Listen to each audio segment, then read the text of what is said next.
sih revolusi industri? Revolusi industri adalah perubahan cara pembuatan barang-barang industri yang semula dikerjakan dengan tenaga manusia diganti dengan tenaga mesin.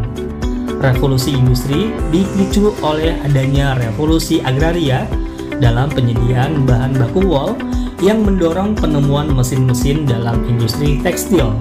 Singkatnya nih, revolusi agraria membuat petani kehilangan lahan, sehingga menyebabkan arus urbanisasi yang besar dan kemudian mendorong pemerintah Inggris untuk membuka industri yang lebih banyak agar dapat menampung mereka.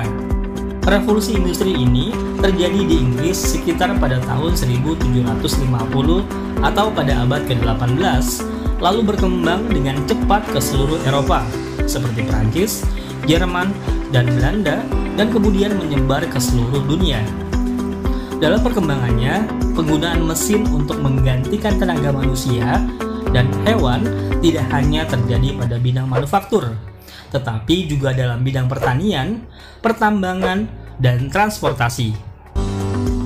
Istilah revolusi industri sendiri diperkenalkan oleh Friedrich Engels dan Louis-Auguste Blanquet pada pertengahan abad ke-19 Masehi. Istilah ini kemudian dipopulerkan oleh sejarawan Inggris Arnold Toynbee pada tahun 1883 untuk menjelaskan perkembangan ekonomi Inggris antara tahun 1760 sampai tahun 1840. Sejak itu, istilah revolusi industri digunakan secara luas. Lalu apa saja sih faktor yang mendukung terjadinya revolusi industri? Faktor-faktor pendukung revolusi industri sebagai berikut. Pertama, stabilnya kondisi keamanan dalam negeri Inggris. Faktor yang kedua adalah Inggris memiliki banyak jajahan. Faktor yang ketiga, berkembang ilmu pengetahuan dan riset. Kaya sumber daya alam. Perlindungan hukum. Adanya arus urbanisasi. Dan yang terakhir adalah tuntutan produksi massal.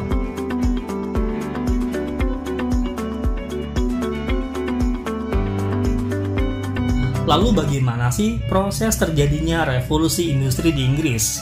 Ternyata, revolusi industri dibagi ke dalam dua fase. Pada fase pertama, perubahan berfokus pada bidang tekstil lewat penemuan alat pemintal benang. Alat pemintal benang pertama dibuat oleh James Hargreaves tahun 1767 dan diberi nama spinning jenny. Alat pemintal benang tersebut nantinya disempurnakan oleh Richard Arkwright dengan membuat alat pemintal yang bertenaga air serta mampu menghasilkan benang lebih halus dibanding hasil benang spinning jenny. Penemuan benda tersebut tentunya mendorong munculnya pabrik dan produksi massal dalam industri katun. Selain penemuan mesin pemintal benang, produksi benda-benda industri juga berubah karena munculnya mesin uap. Kemunculan mesin uap terinspirasi dari mesin pemompa air ciptaan Thomas Newcomen. Mesin yang menggunakan tenaga uap tersebut dimodifikasi menjadi lebih efisien oleh James Watt. Mesin yang dibuat oleh James Watt ini akhirnya memicu munculnya kereta api penumpang yang ditemukan oleh George Stephenson dan kapal uap buatan Robert Fulton. Pada fase pertama ini, revolusi industri mempunyai tahap-tahapan sebagai berikut. Domestic system yang juga disebut sebagai tahap kerajinan rumah atau home industry, di mana pekerja bekerja di rumahnya sendiri dengan menggunakan alat milik mereka sendiri. Manufaktur industri. Manufaktur industri di mana mulai diperlukan tempat khusus untuk bekerja agar pengusaha dapat mengawasi cara kerja dan kualitas produksinya. Factory system. Factory system merupakan tahap industri yang telah menggunakan mesin dan bertempat di daerah industri khusus di dalam atau di luar kota dengan jumlah buruh yang sangat banyak. Pengusaha tinggal di tempat lain dan hasil usaha juga dijual di tempat lain. Revolusi industri yang awalnya hanya terjadi di Inggris, kemudian menyebar cepat ke Jerman, Amerika Serikat, Prancis, Italia, Jepang, dan berbagai negara lainnya.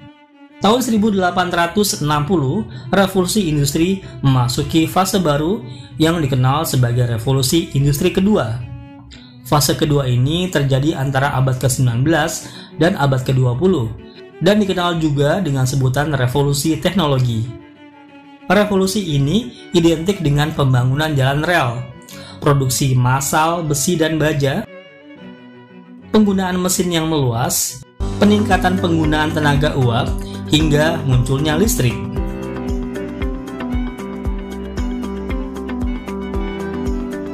Dampak revolusi industri bagi umat manusia terasa dalam berbagai bidang, yaitu peningkatan mutu hidup. Hidup menjadi lebih dinamis. Manusia bisa menciptakan berbagai produksi untuk memenuhi kebutuhannya. Harga barang menjadi murah. Mengapa bisa murah? Coba bayangkan berapa ongkos produksi sehelai baju yang diproduksi dengan mesin dibandingkan produksi dengan alat-alat tradisional. Dari sini kita sudah tahu kan kenapa bisa murah?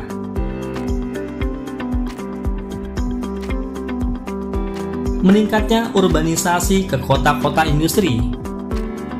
Selain berdampak positif, dampak negatif revolusi industri khususnya di Inggris adalah upah buruh yang murah. Ini menyebabkan timbulnya keresahan yang berakibat pada munculnya kriminalitas dan kejahatan. Upaya untuk memperbaiki nasib buruh dan masalah sosial di Inggris melahirkan aliran sosialisme dan revolusi sosial yang ditandai dengan keluarnya undang-undang berikut ini. Catholic Emancipation Bill yang menetapkan hak yang sama bagi umat Protestan dan Katolik untuk menjadi pegawai negeri dan anggota parlemen. Abolition Bill berisi penghapusan sistem perbudakan di daerah jajahan Inggris. Factory Act yang menetapkan perlindungan anak dari eksploitasi industri. Poor Law berisi pendirian rumah-rumah bagi pengemis dan pengangguran. Munculnya paham-paham baru, yaitu kapitalisme. Kapitalisme merupakan aliran di bidang ekonomi yang berpendapat bahwa untuk meningkatkan pendapatan perlu ditunjang dengan jumlah modal yang besar. Kapitalisasi industri harus didukung oleh bahan baku dan pemasaran yang luas. Kapitalisme dan industrialisasi menjadi dasar bagi praktek kolonialisme dan imperialisme modern. Kemudian ada paham baru yaitu sosialisme. Sosialisme lahir sebagai reaksi terhadap revolusi industri yang berkembang akibat liberalisme. Industrialisasi telah memunculkan praktek kapitalisme yang lebih mementingkan individu sebagai pemilik modal dan mengesampingkan kaum buruh yang merupakan bagian terbesar dari masyarakat. Oleh karena itu, sosialisme berusaha mewujudkan kemakmuran bersama melalui usaha kolektif yang produktif di bawah kendali dan campur tangan pemerintah. Revolusi industri ternyata nggak hanya memberikan dampak global, melainkan juga berdampak ke Indonesia. Beberapa dampak revolusi industri bagi Indonesia yaitu munculnya industrialisasi terutama di sektor perkebunan. Ini kemudian diikuti dengan pembangunan jalur kereta api di Pulau Jawa secara masif. Munculnya imperialisme modern di Indonesia. Dan yang terakhir, diterapkannya kebijakan politik pintu terbuka melalui penerapan Undang-Undang Gula dan Undang-Undang Agraria oleh pemerintah kolonial Belanda pada tahun 1800.